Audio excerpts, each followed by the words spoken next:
Hello, everyone. Welcome to Christopher's Entertainment Blog. I'm your host, Chris. Welcome to another video for the season finale of the third season of Arrow. This is episode 9. It is entitled The Climb. The Climb. And it's the season finale, as I said, guys. And what a unbelievably great episode this was. Man, my favorite. This was my favorite episode this season. And I am in shock. Wow, I am in shock. My mind is exploded. I can't believe that ending.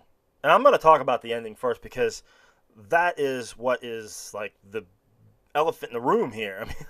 I mean, this is the big deal is that, well, Ra's al Ghul has basically he's killed Oliver. I mean, he killed him, stabbed to the gut, and he kicked him right off the mountain. Amazing. And I had a feeling that was actually going to happen. I was like, you're going to fight Ra's al Ghul, and I mean, you're dead. I mean, you're like dead, man. I mean, I don't know how that's going to happen. You think you're going to beat Ra's al Ghul? I was like, really? Okay. And then, like, when he was just like, Oliver just looked like he was off the whole time. I mean, he did just climb like a mountain. I mean, he climbed that mountain. That was badass. I was like, wow. I mean, it's like, how is he climbing this mountain? It's just like unbelievable. And then he's got to fight Ra's al Ghul, and then he gets to the top. It's like not exactly the fairest thing. But that was badass. It was badass. And then Ra's al Ghul showed that he was badass. I mean, he even started. He was like, "Well, Oliver, pick your weapon," and he picks the two swords. And then Ra's al Ghul has nothing, and he's just like, "Aren't you gonna get a weapon?" He's like, "No, I'll take your weapon soon enough, boy." And I love how he keeps calling him boy. No, I'll take your weapon soon enough, boy. And then and he ends up getting one sword from him, and then Oliver gets a couple shots in. And he's just like, "Okay, that's it." And then cut on the wrist, chop in the throat, and then. And he says, right through, the sword right through the gut. And then he says, he says that weird, like, prayer thing. I forget what the words were. And then that was just like, then he just, like, kicks him right off the side. And it was badass when he took that. After it was done, he's just like, that's it. And he took that sword and just, like, ching, right down into the rock. How badass is that? Where he just took that sword and just chucked it right down into the rock. And it stuck in the rock. I was like, wow. That is awesome. And, yeah, I mean, they've portrayed Ra's al Ghul as, like, unbeatable. I mean, at this point, he could beat, to me, from what I see of Ra's al Ghul and how badass he is, he could beat Deathstroke. He could beat Slade Wilson. Even with the Mirakuru, Ra's al Ghul could beat Slade. That's the way I look at it. And so, it shows, how he is such badass. Because Oliver couldn't even do much with him. But he could take care of Slade Wilson fairly good, even though he had to use the serum Mirakuru on Slade, but he still was toe to toe with him, and it showed that Ra's al Ghul was even more of a badass because Oliver could not really do much at all with Ra's al Ghul, and he took him to school. He really took him to school, and that's it. Now, what does that mean? Because obviously Oliver cannot be dead. And we're not going to lose the main character. We're not going to lose the Arrow. But I think it shows that there is a Lazarus pit. I think that's what it shows. That there is a Lazarus pit because Ra's al Ghul even mentioned, like, later on in the episode when they were in that, like, garage area or whatever. And he said, nobody has challenged me for 67 years or whatever. So it shows that there is a Lazarus pit. So that's what it's going to have to be. So what will happen is, what will that do to Oliver? Once they put him in the Lazarus pit and he comes back to life, what does that do to him? I mean, he's like going to be like not the same. He might be darker. He might, his like humanity might be gone. I mean, he might be a darker character, which might be cool. He might be a darker character. Should be interesting to see. That might be awesome if they make him like a really dark character for a while, and then maybe try to get his humanity back though in the end. That might be awesome. I might be for that. So yeah, we shall see how that goes down. But it's got to be a Lazarus pit, no doubt, no doubt about that. Um, but it also, that being said, we know that Merlin. He went to Merlin, and Merlin said, you have to kill Ra's al Ghul. After the big bombshell that he shows on the video, he shows that Thea was actually the one that killed Sarah. That's another big bombshell. There's so many like unbelievable moments in this episode. I can't believe it. But he shows that Thea is the one that killed Sarah. So he manipulated her and had her like drugged or whatever. And I think they touched on that in the flashbacks too, with like the Omega or whatever. But yeah, she was like drugged. She don't remember any of this. But what is his end game? Merlin's got an end game. I mean, he is like playing everybody. He's got an end game somewhere. Why would he send Oliver to his death? I mean, obviously he knows that he can't beat Ra's al Ghul. He knew he was going to send him to his death. But why? I mean, he was protecting him in the city from the League of Assassins. So why would he do that? Well, there's probably an end game there, and it could be Tommy. It could be his son Tommy. Maybe he wants to try to find that Lazarus pit. Maybe he wants to put Tommy in it. He wants to bring Tommy back. Who knows? I mean, there's an end game there. There's got to be. Obviously, I mean, there's got to be an end game. Why would he send Oliver to his death like that?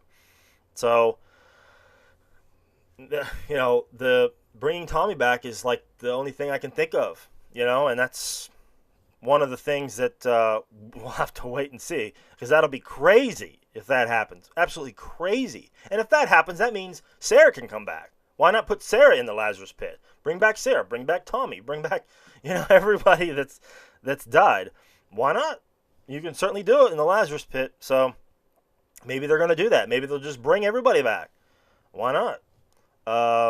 But if that's the case, why doesn't Nyssa, put Sarah in the Lazarus pit if it's there? I mean, she's dead, and if Nyssa knows there's a Lazarus pit, why not put her in it? I mean, oh man, there's so much that they need to explain. They need to explain, but this is my theories, and I could be totally wrong. So, there's something that they're going to have to touch on, because there's questions upon questions upon questions. I mean, what's Merlin's endgame? How are they going to bring back Oliver? Why'd Merlin send him to his death? Is that really Thea on that video, or did Merlin manipulate that somehow? I mean, I'm not really convinced. I mean, the proof is there. It shows her doing it, but with Merlin, I mean, he seems like he's always like manipulating something. So, yeah, that's going to be interesting to find out. And then what will happen when she finds out that Merlin's manipulating her? If he did, how that's going to work out. So yeah, I mean, a lot of stuff going on in this episode.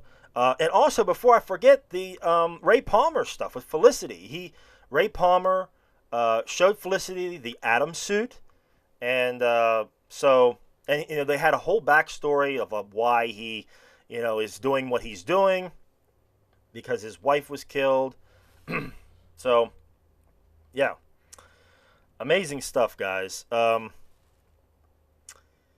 Yeah, I mean, we'll see what happens with the time lapse. I mean, maybe, for the new episodes coming in January when they come back, maybe they'll go forward in time a little bit, and explain some stuff that's happened in Oliver's absence. I mean, I don't know.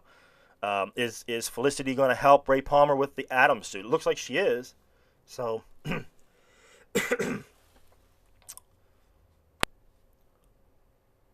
so it definitely, as my throat is seizing up on me, it definitely looks like she's going to help him with the Atom suit. So, and she was just like, "Why does this keep happening to me?" When he's just like, when Ray Palmer says, "Oh, I'm going to help the city, and I want you to help me. I'm gonna save the city with this suit, and I want you to help me." She's like, "Oh, why is this happening to me?" I love that. That was great. Some of the, there's so much stuff in this episode, guys. So, how is Diggle and Roy going to, are they going to take over, the saving the city after Oliver's now gone for a while? you know, what's Felicity going to do? Is she going to help Palmer with the Atom suit? Yeah, and I'm sure Laurel now get off. We're gonna talk a little bit about Laurel. What's she gonna do? We know she's been trying to box or train or whatever, and I think that they're heading towards the Canary line, the storyline with her becoming the Canary, which just seems kind of ridiculous at this point. And in this episode, she was telling everybody, it seemed like, that her sister's dead. She told Thea, told her mother, and you're just, supposed to be keeping the secret, and she's telling everybody, which is very, very strange. I mean, but she still never told her father. I mean, what are you doing? He's going to be pissed, absolutely pissed, when he finds out. That's going to be not good. But her mother's just like, I want you to make them suffer. And it's just like, well, what do you expect her to do? I mean, she's just like a district attorney or aid worker or something. I mean, I don't know what you expect her to do. I mean, it was so weird, that whole thing. Now, these are like my negatives, though, guys, just so you know. So that was a negative. The whole Laurel thing in this episode was like kind of a negative. I didn't really care for that very much. It was kind of irrelevant, really. And the whole Thea fight as well. Thea, when Oliver, the arrow broke in, busted the window, went in there, and then she, fought off the arrow. I mean, she didn't look like she could take care of herself to me. She looked like a scrawny little girl. And then she jumps over the railing. I'm like, where did she go? Why did she just jump over the railing? Isn't she like 20 stories up or something? I don't know. So weird. That was a weird scene. I mean, I didn't really care for that one very much. And you think, like, when he's, like, fighting his sister, I just expected him to say, whoa, whoa, whoa, well, what are you doing, It's just, I don't know. That scene was kind of strange as well. But, yeah, because I had no idea where she jumped to. I was just like, what? What was that all about? And she didn't look like she could take care of us. She just, puts up her hands like this, kind of weird. I don't know. Very strange. But that was like the only few things. The Laurel stuff and then the Thea fight was kind of, bad. The Laurel stuff was bad. I didn't like that at all. But everything else was great. The whole backstory as well, where you see Maceo, I think the guy's name is. Maceo, his mentor or whatever, or teacher in Hong Kong. The whole backstory, and then we see Chena Wei. Fight Katana, Maceo's wife, and then she's gone, and then the whole fighting with those two was awesome. And then we also see Maceo is actually part of the League of Assassins now.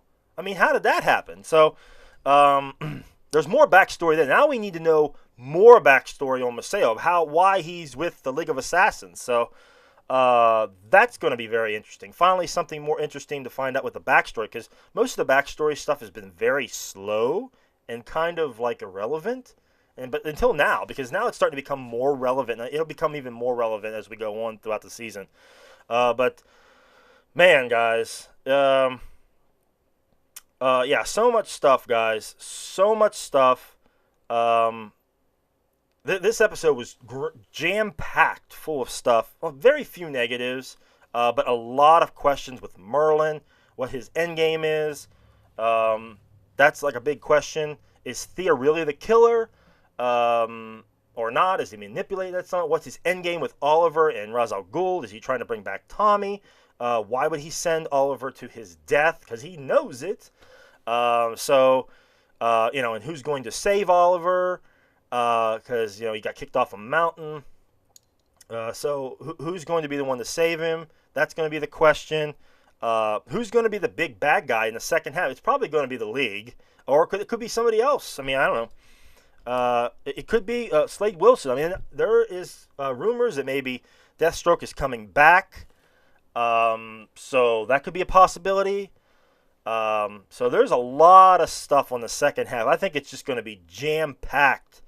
The second half is just going to be amazing because we're going to find out what really happened to Sarah, what's going on with Thea, what she's going to do when she finds out with Merlin and all this drama that's going on there, what Merlin's endgame is, who's going to help Oliver come back to life. Is he going to have his humanity taken away? Now, if he's going to be put in the Lazarus pit, does that even exist, the Lazarus pit?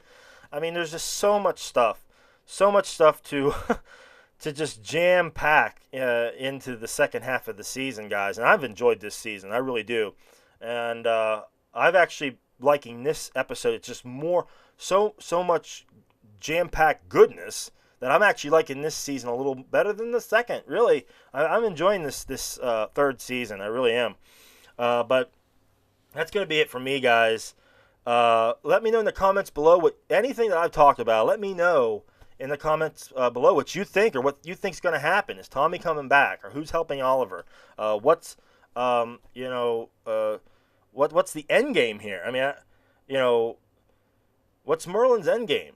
That's a question, big question. But let me know, guys, in the comments. Also, like and subscribe. I do appreciate the support.